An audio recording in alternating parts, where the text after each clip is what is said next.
So my name is Javier Lozano. I own a gym and martial arts studio in Westminster, Colorado. And it's the worst place in the world. You don't ever want to visit Denver. We don't want you to come to Denver. It snows 24 hours a day, okay? Do not visit Denver. I'm just joking. But anyways, I've been running a martial arts studio and a fitness studio for quite a long time, since 2008. And basically, I've been in the martial arts since I was 10 years old. And has been competing at one point, and it's just been a fun whirlwind for myself in the martial arts industry, and then the fitness industry obviously as well too.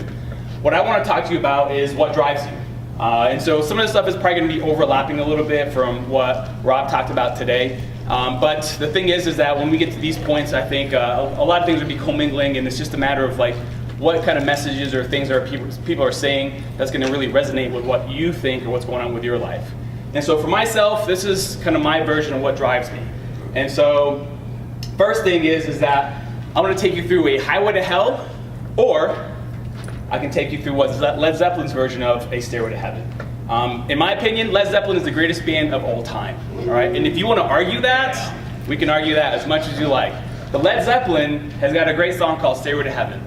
And I love their approach on just that song, the music. And so that's what I want to take you on. I want to take you on a path and a journey on things that are going to be on your terms. As an entrepreneur, we do things because we're wired a certain way. And we don't want to follow what everyone else is doing. That's why we're doing what we're doing. So how to determine what your drive is? So the first thing is what you want to figure out is what your wants are, all right? What do you want to wake up to for every single day, all right? And for me, it's not necessarily what I want to wake up for, it's what I stay up late for. I will work till 1, 2, 3, 4 in the morning at home after I put my kids to sleep because there are certain things that I'm trying to achieve. And so other people will do the other reverse. They'd rather wake up at 3 or 4 or 5 in the morning to get whatever their goals are. But once you determine what your want is, things start changing. So you really got to think about what are you willing to get up for every single day, and you don't question it. All right? Then you're going to figure out what your why and your purpose is. Okay? So I know this is a common thing that Rob brought up as well too, but if you don't know what your why is, if you don't know what your purpose is, then why the hell are you doing what you're doing? Because the thing is that we all are here for something, all right? We're all here for something. And so for myself, I've got my why, I've got my purpose, and I've got what I want more of. And the things that I want more of has to do with my family, has to do with free time, other things.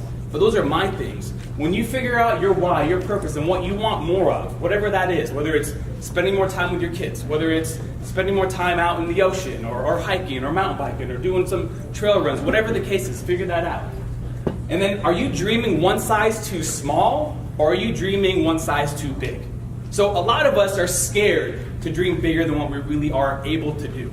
So the thing is that when you're dreaming one size too big, what happens is that you might fall short, but you're not really that far from what you were shooting for. Have you guys ever heard the term of shooting for the stars and hoping for the moon? That's the kind of concept.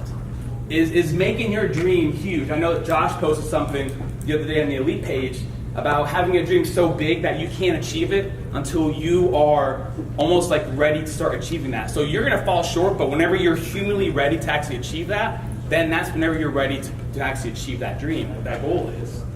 And so your drive, for my acronym, is going to probably be different. All right, so what I'm not going to be doing is D is not determination and R is not riveting. I'm not going to use those cliche ways of what your drive is. I'm going to be finding something different for you. And this is what works for me. And so this can be anything for you guys as well too.